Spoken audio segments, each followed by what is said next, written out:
Hi, everyone. Welcome to this online village of women gathered here from all over the world to share their birth story as a means to empower each other through storytelling. I'm Bibi Lorenzetti, and I'm here today with Deborah Baggs. She is from South Africa and currently living in New York. And she is a yoga teacher, somatic psychotherapist, and ex-doula. She is a queer mother with a 4.5-year-old son, and I am so grateful that we could make the time to talk. Thank you so much for being here, and I'll let you best introduce yourself because you wear so many hats and you're such an interesting person, so you take it. Thank you so much for having me. This is my fourth podcast or interview on motherhood, so it's really exciting to see kind of the progression over 4.5 years of how to answer these questions, because starting from when I was 6 months, I was my first interview, and it's so now 4 years later, how do I tell the story of motherhood? So I don't know, I've just got even chills thinking about that. It didn't dawn on me yet. I love that. Yeah. How it's such an evolving story, this becoming a mother, in these different phases. Yeah. And I'm sure just even your person goes through, not only the kid goes through many phases, but you as a person and you as a part, with your partner, just shedding and embodying, and so that's so wonderful. Yeah. So tell us a little bit about where you're from, where you grew up, and then. Born in South Africa, and then when I was 21, I moved to Boulder, Colorado to get my master's, to go to graduate school in somatic psychotherapy, dance movement therapy. It was the kind of track, and that really kind of set the trajectory of my adult life. So it's been 20 years of being a therapist in various ways. And I've taught yoga. Yoga was always one of my true consistent loves. It's the only thing I've ever done that I never stopped doing. So that's been a good 20-something year relationship, beautiful relationship with being a practitioner and then being a teacher for the last 17, 18 years. I got to open up my own studio in Brooklyn, where I had this beautiful community, and we used to also I say used to because we closed down a year ago with the pandemic. Okay.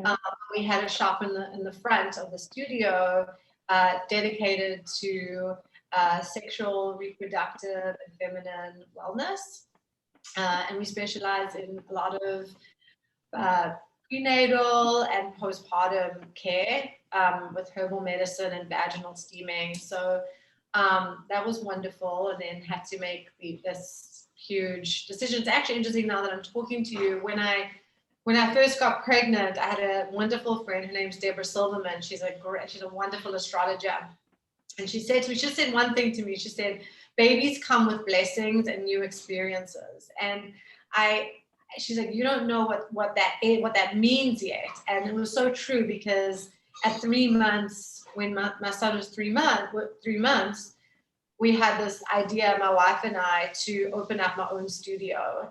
And so this birth of him brought this birth of this whole community that I created. Now, whenever one starts a huge endeavor, it's always a good idea to have a ton of ignorance and naivete, because that's what really serves you to if I had to look back, creating a new business in a studio at 3 months postpartum, I would literally never do that, and I would never advise anybody to do that.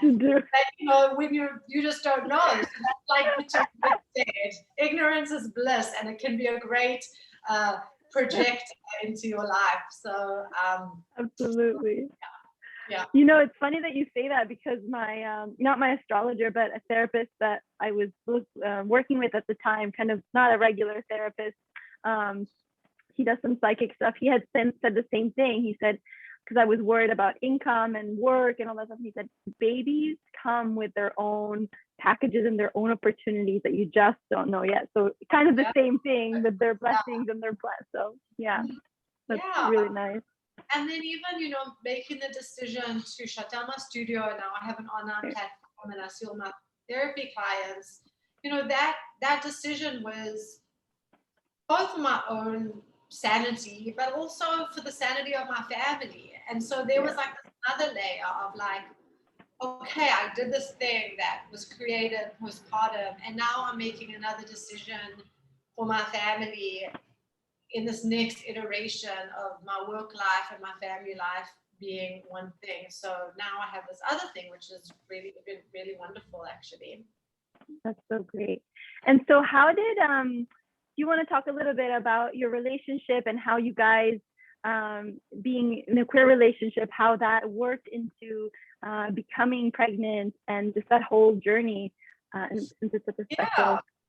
Yeah, well, it was a great surprise to me, because I was actually married to somebody else, a man, for 10 something years. And so when we separated and I got with my, you know, got into this new relationship with my wife, it was like, now what? You know, like, what do we do? Like, it was very obvious before what needed to happen. And now it's like, what do we do? Because we wanted to make, you know, have a family that was never a doubt.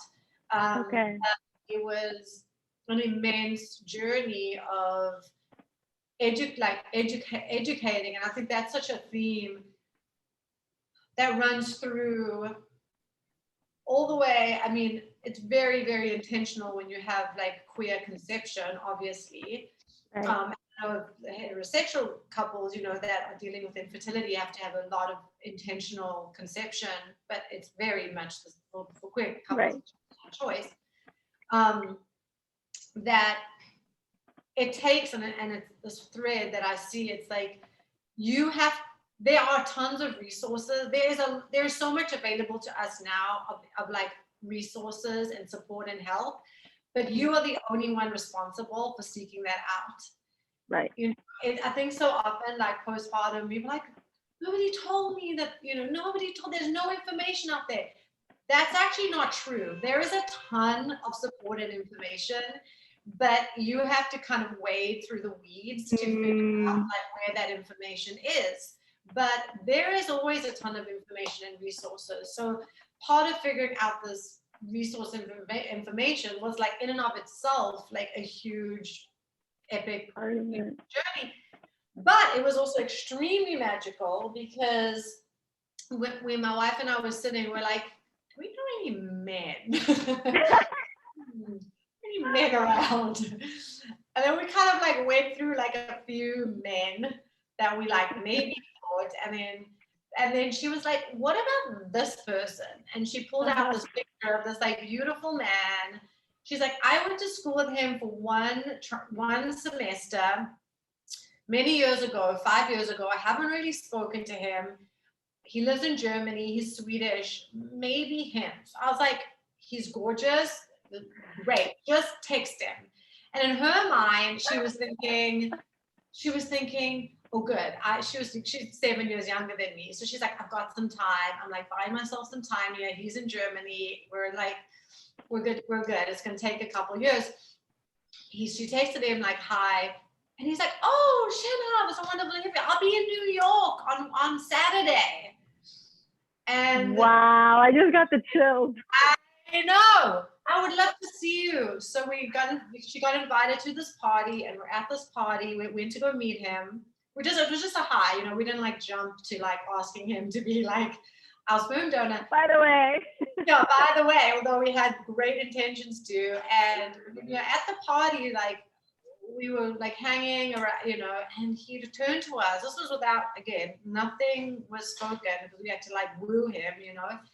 And he turned to us, he said, I've always felt it was my destiny to donate sperm to a lesbian couple.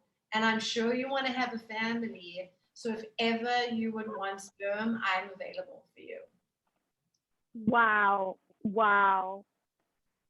Wow, you guys are powerful manifestors. That was really, I mean, that just, wow. So, Wow. and then it was this like epic journey of like, what does insemination mean and how do you do it? And midwife, just like the clinic versus just doing it at home with a midwife. So, and he's really been on this journey with us. And actually, we're going to go see him next week. We're going to go visit him. Oh, so he's also involved. He's involved in our lives. The boundaries are very clear. The communication is beautiful. We are so, I mean, if you're going to choose a known donor, you really have to trust, and love and have very clear boundaries and just like rules in some ways. Yeah, so yeah. Like clear with how things So does your son know that his genetics is mixed with him? We're getting there. I mean, we are getting there. Like he has asked some questions, and we have told him once, like, Jonas helped us make you, because he has asked, like, how do you make a baby? That's just questions that have come up for him already. Yeah. At years old, and what makes a baby? So the questions are coming up. Mm-hmm. Yeah, I would imagine. So you had to work all of that out. But before we get into that, so you got your blessing of having the sperm from the person you wanted without even asking, like, with your voice. And so then what happens next? Like, how many years or how long did it take before you were able to receive the sperm inside of you and grow the baby? Well, it's so wild. Like from that point to getting pregnant was a year. Okay. And part of that year included I got pregnant the first time, and then I had a miscarriage. I had 4 miscarriages. Oh wow! In 1 year? No, over the last. Well, I've had 3 in the last 2 years, and then 1 miscarriage. I got pregnant first time, had a miscarriage, and then had Sky on my 4th try. And the 4th try, I tried something new, which I didn't know was possible, which again, it's like, you have to seek this information out, which was that I didn't like the clinical experience of getting pregnant this way. So I was like, dude, is there like another way? Again, it's like, can you be with that question? How else can I do this that I don't have to go to a clinic, which is always like this for my birth, because I worked as a doula. I never wanted to have a hospital birth. I've been to many hospital births. So anyway, with getting pregnant, I was like, is there another way? And then you literally just have to ask. You have to just ask the question and text the people. And I found this woman who did at-home insemination. Oh, nice. Yeah, okay. Which was a beautiful, beautiful experience. And I got pregnant on the 4th try with her at our home.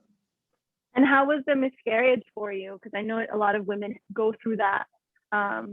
Was it kind of a big emotional kind of coming back after each one, or after the first one, what was your experience with the miscarriages? The first miscarriage was devastating. Yeah. But then you have this kind of, but I also had this, it was never in doubt in my mind that I wasn't going to get pregnant. It was never even a doubt.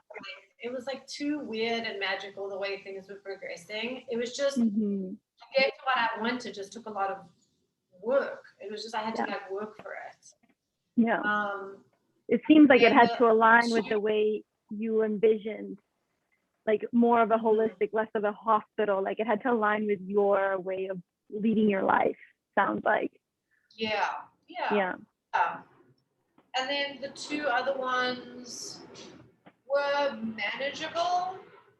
And then the last one I had, my 4th one, was just fucked me up for a while. That one was really, really, that one was like, that felt like it was like layers of different kinds of grief. Yeah. It was really, really hard. So yeah, it continues to be interesting and windy road. Yeah.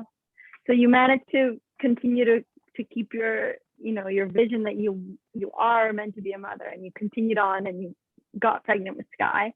Mm-hmm. And then how was your pregnancy? For the first 20 weeks, it was just an expulsion of bodily fluids at all times. Like I was so ill for 20 weeks. Oh no. One day I was like vomiting on 6th Avenue. I was vomiting outside my house. I threw away every like smell in my house because my nose was like, already I had a very prominent nose, but I feel like it had like extra olfactory like capacities. And so I just was like, my sense of smell was insane. But once 20 weeks hit, it was like one day, like the clouds parted and everything just felt wonderful. It just switched, so, and I was also just so, I think different people have their different experiences of getting pregnant. I think because in my case, when it takes so much to get pregnant, like every time, like as difficult as it was, just physically discomfort, I was just ecstatic. It was like the purging was like, okay, maybe this is purging, I don't know, physical, but other things too. Yeah. Yeah, like just letting go of like old identities. Yeah. And then after 20 weeks, it became easy. And did you enjoy the remaining of it up until the birth? I did.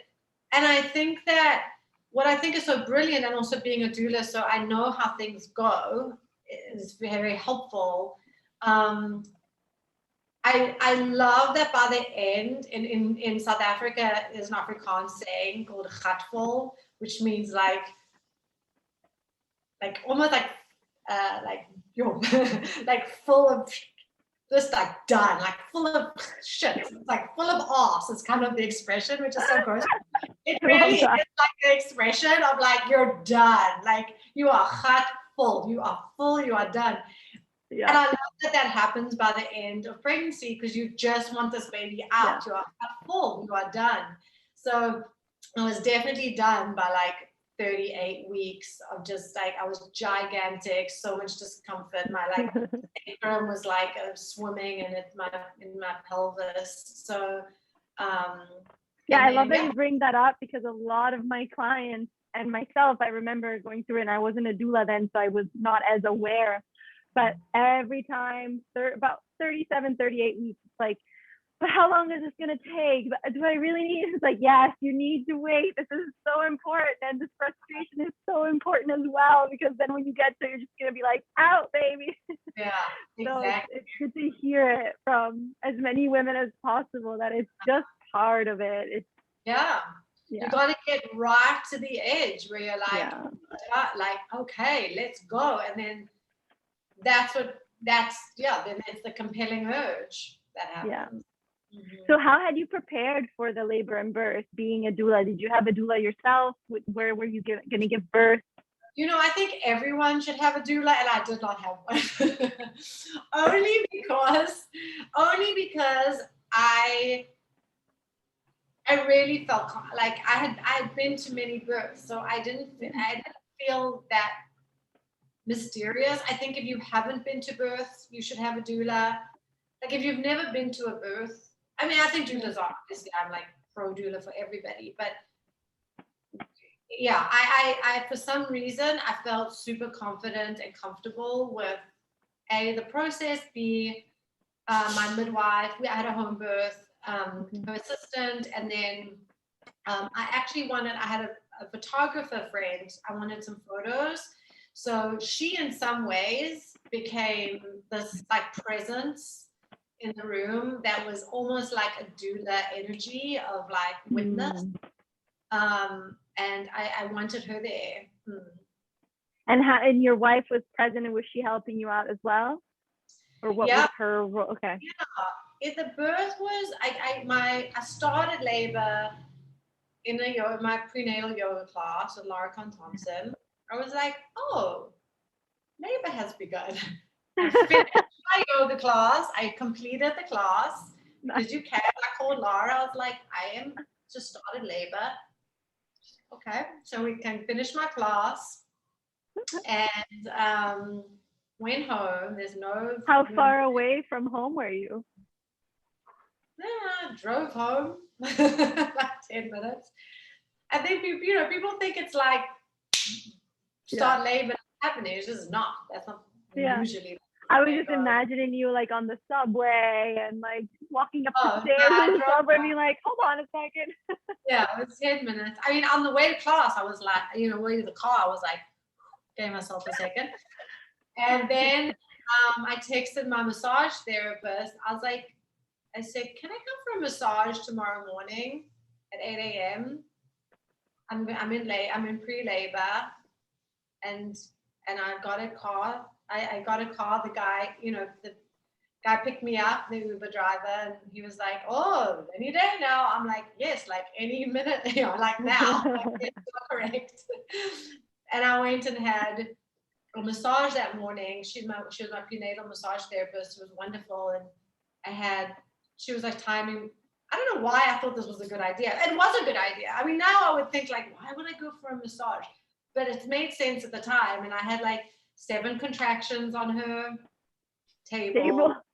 Yeah, I had 7 contractions. She like timed them, and then I went home, and I was like, I'm just gonna go to sleep. And so that was like 8 a.m. And then by 3 p.m.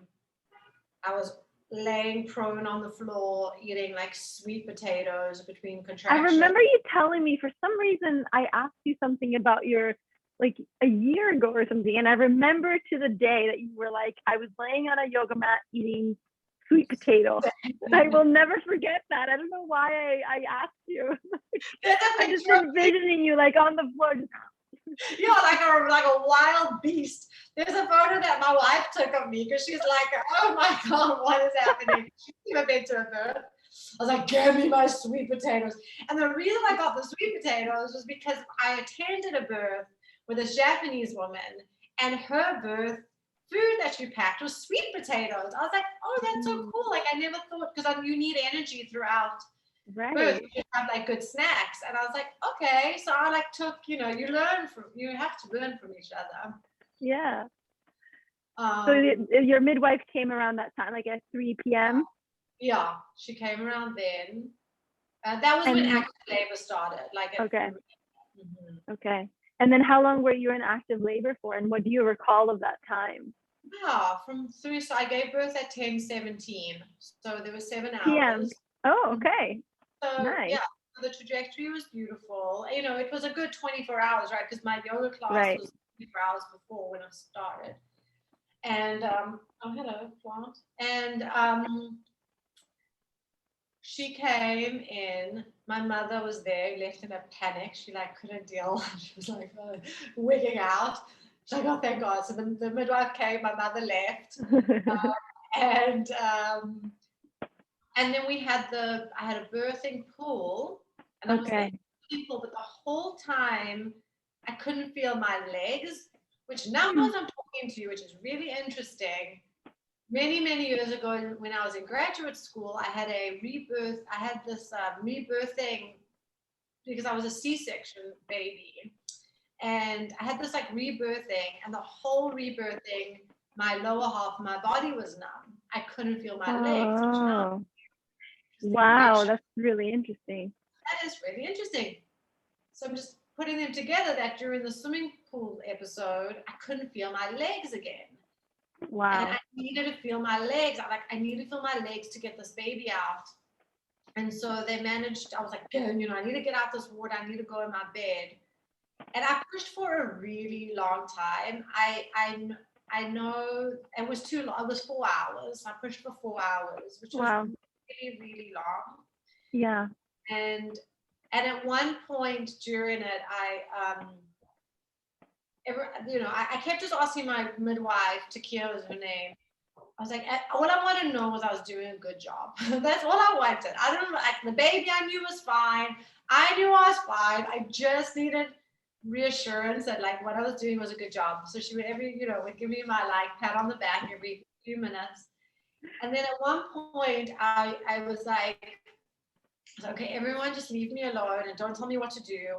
I need to like see what there's something, he's not coming out, and there's something wrong in terms of like my positioning, like it was off because I was pushing for so freaking long and his head was right there. It wasn't like it was, and I was like, oh, then because I could drop in and all the years of yoga and all the somatic and movement practices I've done where I can feel myself from the inside out. I was like, oh, I need to go on my left side. I need you to hold my leg in this way. I called my photographer doula friend. I was like, you need to hold my hand here. I like could physically feel like how I had to like get into this weird position. 2 pushes, he was out. Wow. So you had to really remind yourself that this was about going inwards and connecting with the baby. Yeah. It's so like when you're at birth, and I'm sure you know this, and women listening, like there's so many people telling you what to do. Good intentioned people. Like there's so much external input.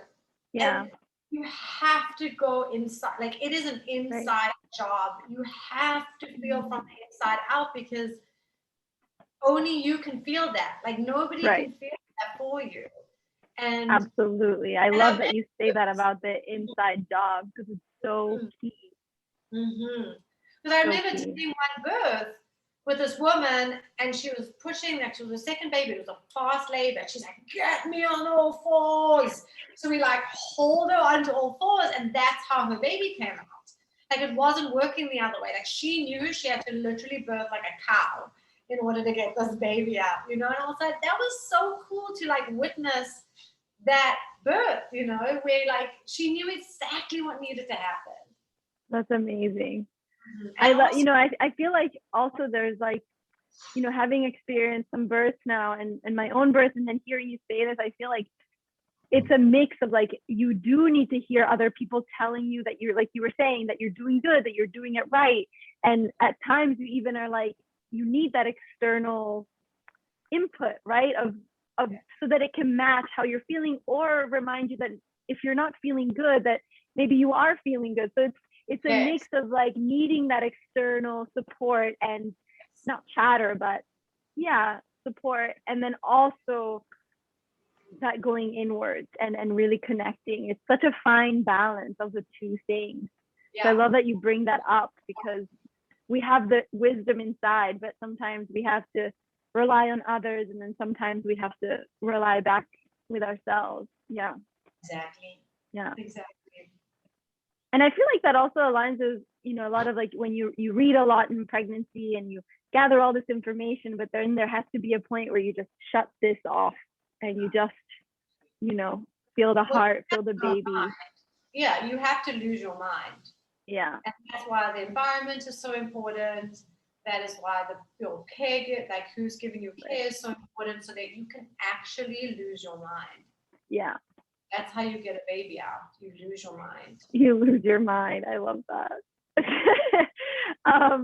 So how did you feel the need to have your wife close to you throughout, or was there a point where you were like, leave me alone, everybody? She was at birth basically laying on, like I was kind of like this position, laying on her. So she was behind me. Oh, because I was this way. So I went like this way, and then I like once he came out, then I was like on her somehow. There's like a picture, so that's how I know. And the actual pushing him out, I've said this before, and I'll say it again, felt like my vagina was singing an opera. It was I love that. It was like an operatic, like release. Wow. Which was so, because him coming, they speak about the ring of fire and that intensity. For me, it was an opera.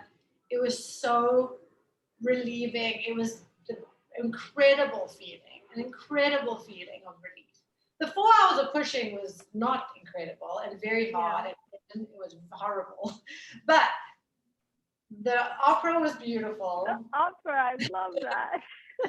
And that's what I felt like. And And then there's literally lose your mind and let your vagina sing some opera. Exactly. And then, you can't even describe what bliss feels like when you're left alone. After he was born, my midwives were so amazing because they just they weren't even in the room. They were there, but they weren't even there. And then you're like swimming in bliss hormones, which I've only had that experience once in my life. I've done many things that are blissful and have felt blissful, but that particular experience of bliss is like, what you get once in your life, once, twice. I don't know how many kids you have, if you are left alone to actually be in that place. Yeah. That's so wonderful. And then, so you had him and you had this blissful moment, and did the two of you just kind of have a moment with him each? Shanav, no. What happened was he came out. Shanav put a towel on top of his head because she thought he had Zika and didn't want me to know because his head was a cone and she thought he had Zika and didn't want to and so she wanted to protect me because I kept saying how beautiful he was, and she was like, oh. And so there's a picture of her face, horrified, me blissed out, a towel on his head, covering his head, which is like normal. And then within like a few minutes, and my midwife looked at her. I don't know if this was happening because I was like absolutely enamored. Yeah. My midwife looked at her and said, don't worry, his head's gonna come, it's gonna come back, it's gonna be normal again. So it was Zika time when I birthed him. So anyway, so there was that like hilarious moment. And then we hung out in the bed. This is what's so nice about a home birth. It's like you don't go anywhere. We're just there. You don't know he's fussing with you, which is what everyone has their preferences, but like I just want to be left alone and I wanted that sacred time. Yeah. And do you feel like that's informed the way, the relationship you have with your son and just the three of you? Do you feel like that kind of had an impact, being able to have that had an impact of how you guys went into parenting?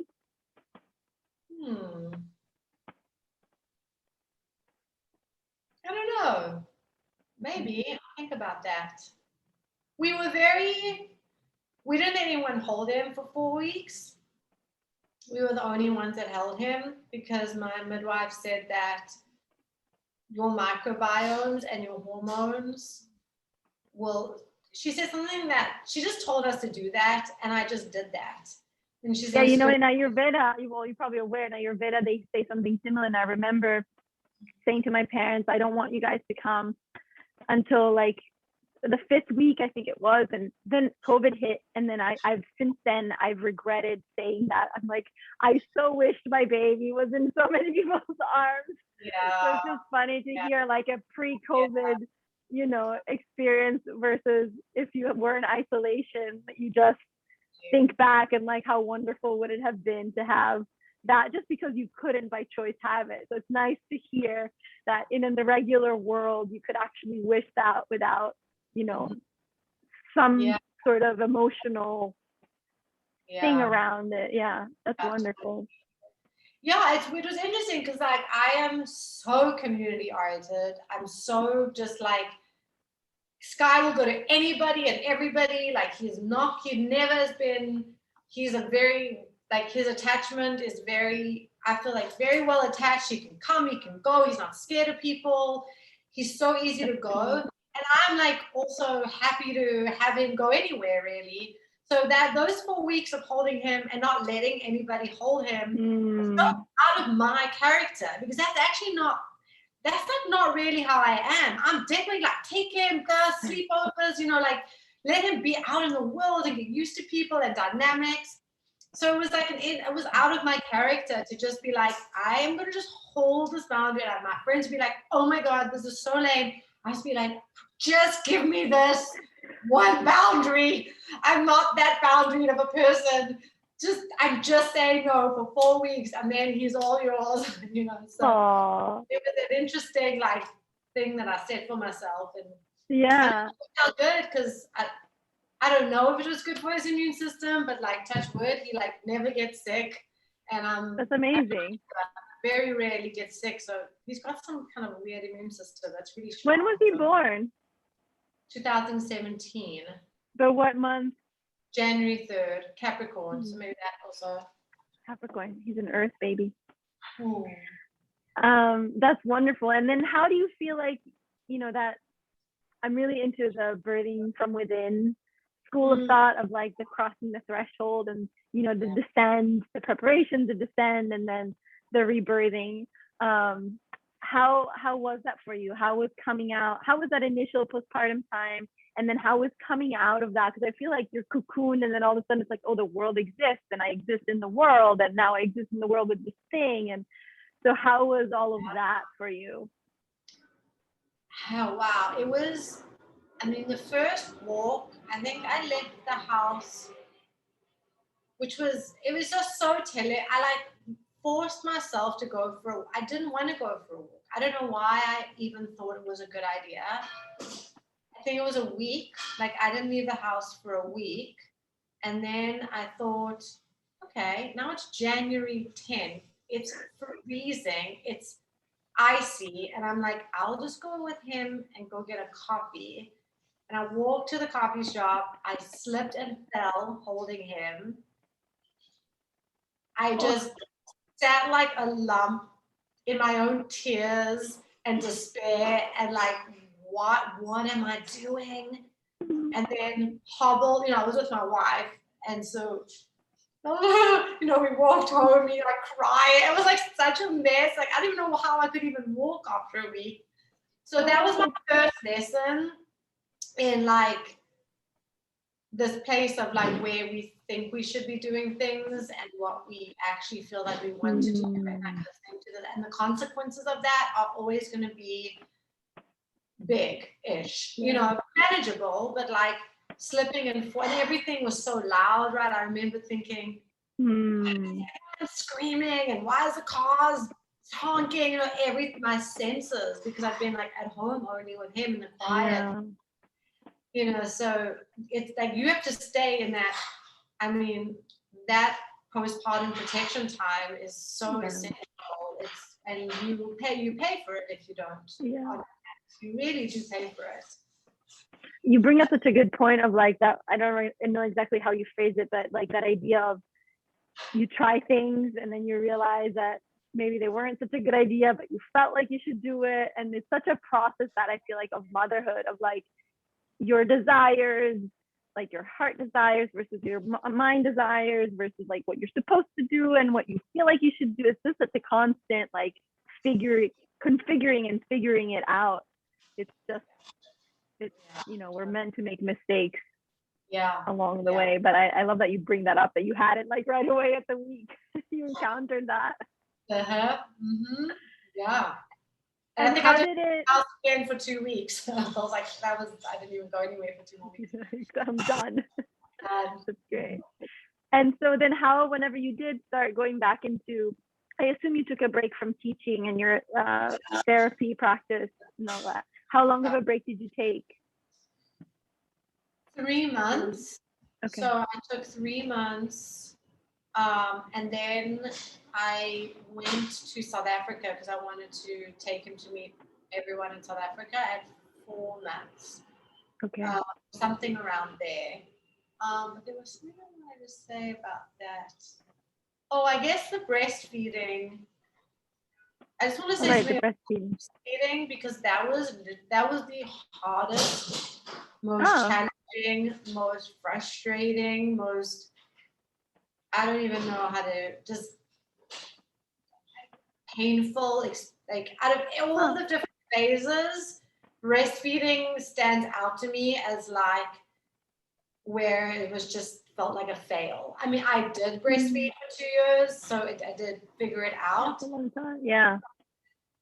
It was really, really, really hard. And I wish that in hindsight, I would have set up I had a wonderful woman that did come up, who offered to come to my house, who was like very into like letting the baby come, like, and which is like in alignment with who I am.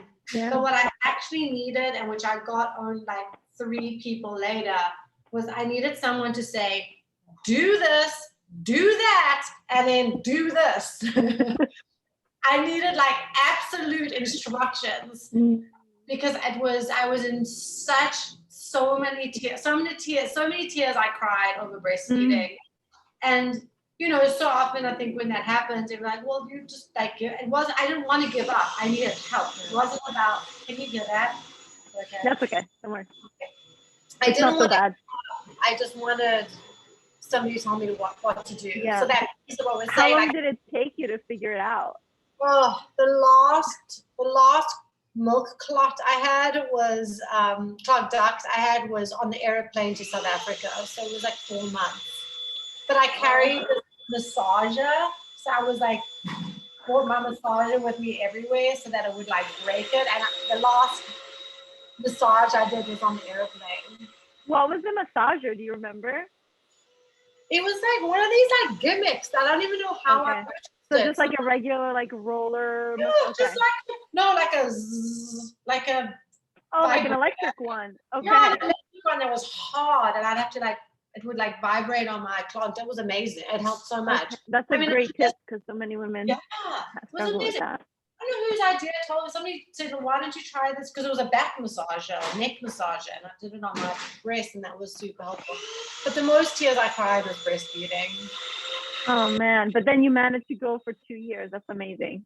That just shows like we're so strong as women. Whenever we want something for our child, it's like, doesn't matter the obstacles, we just go straight through. That's amazing. Yeah. And after 4 months, did it get easier for you? Yeah, then it was like good. And then, 4 months was good. And then one day I was just done. There was no like weaning. There was no discussion. I looked at him. I was like, we're done, buddy. This game is over. I think I remember seeing a post about it. It wasn't like, I was like, done, finished, hustle, right? It's like, again, you like it hustle, and it's like, oh, I'm like, this relationship is going to go badly if we don't finish this scene now. So, yeah. That's good timing. And how did the sleep go for you guys, I should say? Because I know that's a big thing for a lot of families. It sucked. It sucked partially because I didn't let him cry. So like that, and then if I had to do it when and hopefully do it again, I would trust the crying more. Yeah. I did do two sleep training things. I did 2 sleep training. Is this okay with the noise, Bibi? For me to like move? Hold on 1 second. Okay. I can still hear you. Okay. I can still hear you. I did a sleep training thing at 6 months because I was. Yeah, that's what we did. Yeah. I was losing my mind at 6 months, and I had my piece of paper next to my bed, which like part of the paper was like, don't go. Yeah. And then, step number 3, it's going to be okay. Number 4, look at your paper. I would just hold my paper. And I did that, and it worked. It was amazing. And it was like a 7-minute cry. So like I just had to get through those 7 minutes. And it was super helpful. But then we went through another round just before he was 2, when he kind of poltergeisted out of his bed, out of his crib. And I was like, okay, so now he doesn't do crib sleeping. And that was before he was 2. So then we had to do another. That was worse. That was almost worse than the 6 months. Yeah, we just had to redo it now, and he's 15 months. Mm-hmm. And it's a whole other animal because they're so aware. They're like, I know you're leaving the room, and I am not going to let you do that. Yeah, it was intense. And I go through so many different phases of the sleeping thing. And how did you deal with the sleep deprivation on your end? Or like, because I know that in my case, like when we're really sleep deprived, it begins to show up in the relationship, and then it's like you know, you wake up at a minute before and like the coffee's not done, you're like, rah! So how did you deal with it? Was it an issue for you, the sleep deprivation? If it was, how did you deal with it? Yeah. If you remember. Yeah. Maybe you removed it. No, it was. It's awful. Yeah. It's absolutely awful. I mean, I didn't show it. Shanav and I are a really good team. I don't know, like I don't know, but we don't, like if it's hard this way, like with parenting, we have, the dynamic is very like, we like band together and figure things out. That's great. It more came out with my relationship with my sister who was living with me at the time. So it's like a perfect storm for my sister and I. So that coffee response you had, it was like probably 30 times worse because it's your sister. And I like throw a plate at her. So, which I did do at one point. And so, you know, it kind of manifested in like a different direction, but it was super hard. Yeah. Did you have any postpartum anger, anxiety, depression, any of that stuff, or it was fairly smooth for you? I didn't have that. And I think part of that is because of like, I don't know, maybe it's just my temperament that's not prone to that generally speaking, but also spent the last like 20 something years like doing like working with and on and for myself, and I have a lot of tools in my toolkit, and I like know how to navigate those waters, and so not to say that you can have all that and you still can't, it wasn't that it was easy, but I feel like pretty resourced and steady, and I had him at 36, so I was like at that kind of at like a steady place in my adulthood, I think. But that is obviously this is just for me. Everybody's different. Of course. Yeah. Yeah. And do you feel like it transformed? How do you feel like you changed, or, you know, becoming a mother has changed you like out in the world, if at all you feel different? It reprioritizes you. And I was really up for that reprioritization. And I think that is one of the biggest things. It's like, I think so many women try and hold on to this like idea of if you are trying to hold or trying to get back, this idea of like getting back, or you have to be annihilated, and you have to allow that annihilation to happen so that this transformation can happen with some kind of grace. If you're trying to hold on to identity and relationships like friendships, or you try and hold on in any way, or the way that your body moves, and it just doesn't work, and it's an uphill battle. And I think I was so ready to like be like, whatever, I'm also not a perfectionist. So like when I think people that struggle with perfectionism or more like type A maybe struggle a bit more, like I'm like good enough is fine for me. I've always been that way. It's like, it's good enough.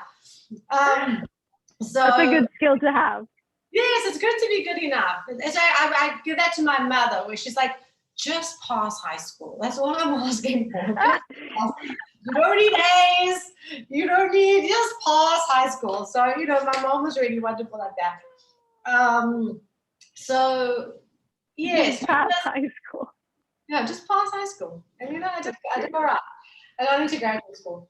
So, yeah, you have to be willing to just let it go and I just reprioritize. Like certain friendships had to fall, and also trusting everything is just it will change. Everything's changing all the time. Like even with the sleep deprivation and all that, in the moment it feels like it's never going to end, and it does. It just does.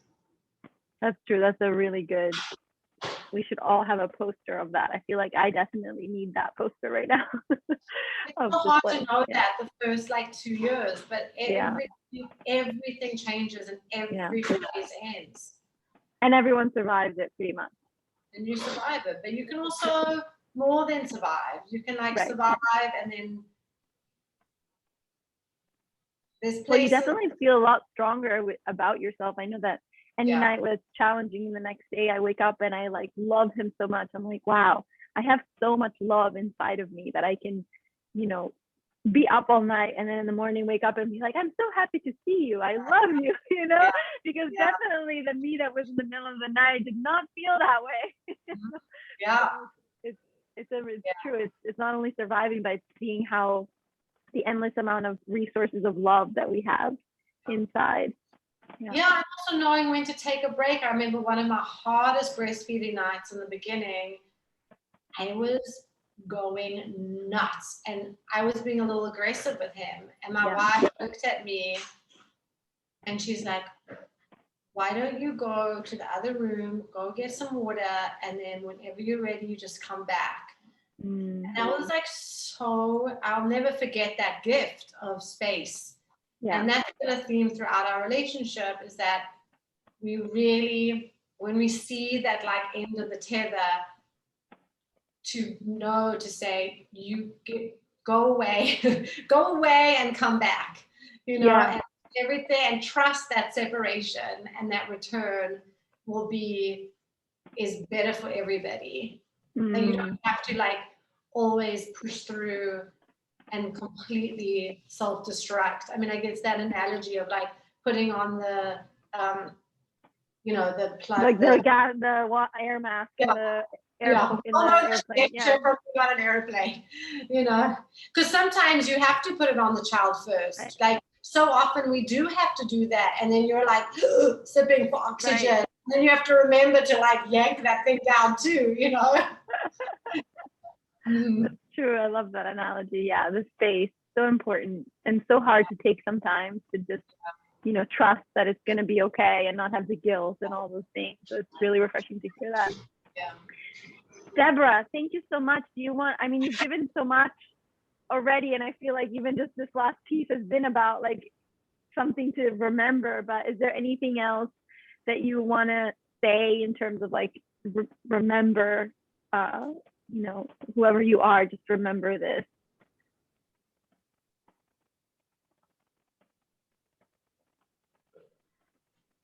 I think like so much of, I think having a true immense compassion for our humanity as we mother, and how just being gentle with ourselves, gentle when we're like in Jungian archetypes, when we're the terrible mother, we feel like the terrible mother, and when we're the compassionate mother, and all these different ways that mother shows up, that we have all of these different parts to ourselves as mothers. And the more that we can like hold ourselves as mothers, the more that we can hold our children, like in all the different phases, like all the ways that children have their own, like we are, like you said in the beginning of our sessions, like we are developing and growing alongside them as they develop and grow. We are not a static thing. It might not look as obvious to like stages of growth like you see with children, but we are in these stages of growth too alongside our children. And the more that we can just cultivate gentleness and also reaching for help, you know, you find what's so beautiful in, I think when you become a mother, you find one of my friends says it, I think it's a term that people know, you find the sisterhood of motherhood, right? Absolutely. It's so beautiful, and you find your life so sweet to have that. So sweet, and you also just see, like, I was actually sitting outside, I was like, I have so much love for mothers. Like, wow, like what? Until I became a mother, I didn't appreciate what this role is, and I have so much love for mothers, because we're all, for the most part, just trying our best. We're just doing our best, and sometimes the best looks the worst, but it's just still trying our best. You know, it's all our best. Yeah, absolutely. And that's beautiful. Like a mother's heart is such a beautiful, tender space that I really like bow at the feet of the mother and the mothers. Yeah, that's beautiful. Thank you for that. Deborah, how can someone find you if they want to reach out to you or connect with you or see what you offer?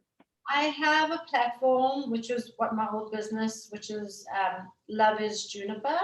So I have an online platform where I teach women's moon circles every month, and I teach yoga 3 times a week on there and do workshops. And because part of my other work is to do, like, I do a lot of online trainings, trauma trainings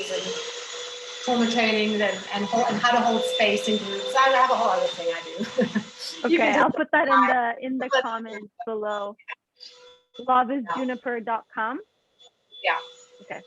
And then are you active on Instagram? Do they look at your Instagram? Okay. Yeah. And what is that? Love is Juniper. And then there's my personal one, which, is photos of just like life, my life. Okay. So I'll put those 2 in the link in the comments below. Okay. Yeah. Thank you so much for, making the time and sharing all your wisdom with us today. I'm really, really grateful. Thank you for having me, and thank you for being a beautiful host and everything. Yeah. I hope to see you in Kingston very soon. Yes, me too. All right. Have a good one. Thank you. Bye. Bye.